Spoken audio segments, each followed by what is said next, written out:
I think the thing that a vintage baseball league fosters, it brings out a community of people who want to let their freak flag fly a little bit. It's like 80% Little League and 20% Renaissance Fair. It's part competition, it's part recreation, and it's part art.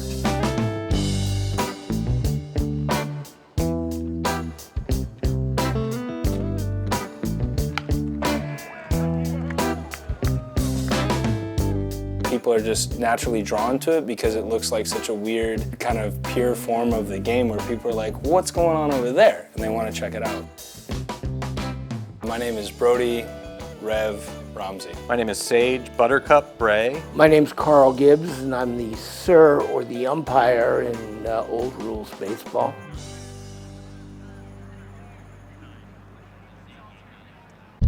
Bay Area Vintage Baseball. It was about changing the mindset of what being a baseball player is about.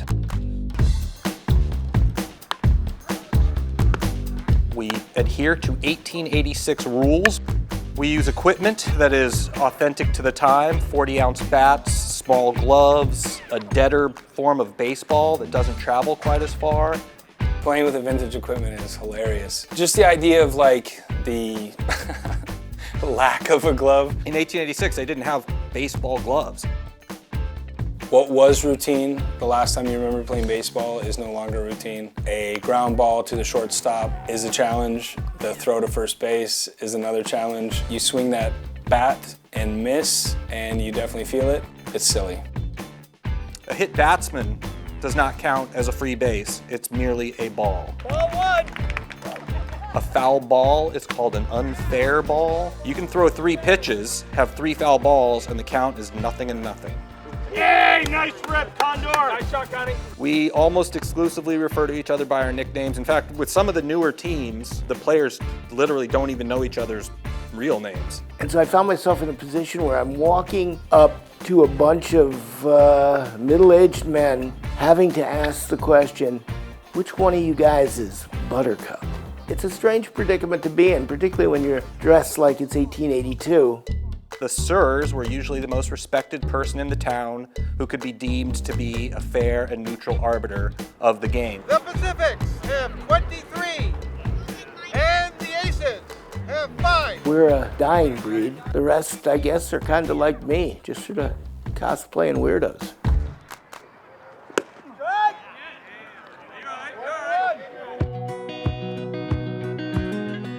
Baseball is steeped in American tradition, steeped in American history.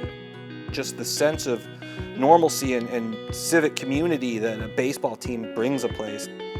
That's why I love baseball. What I love about baseball, especially Bay Area vintage baseball, it just takes you back to those, like, the best moments you had as playing baseball as a kid.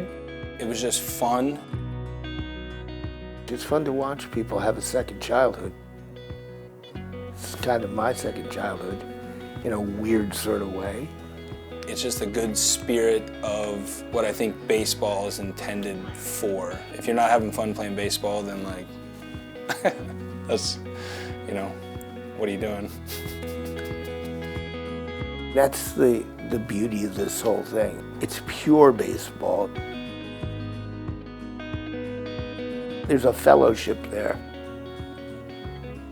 During the week, you know, I'm sitting at a desk for 40 hours a week. I'm a knight of the keyboard.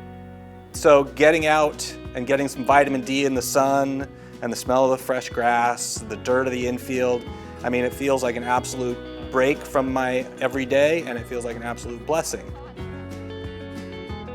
We've built a remarkable community of human beings. These are people that we play with, that we play against, who we've seen go from single to married, go from married to married with children. And it's a baseball pageant more than it is a game. It's a celebration. You're in this league because you're willing to put on a goofy costume and play a goofy game. By those mere actions, you're acknowledging that you care about something bigger than just winning sports ball contest A.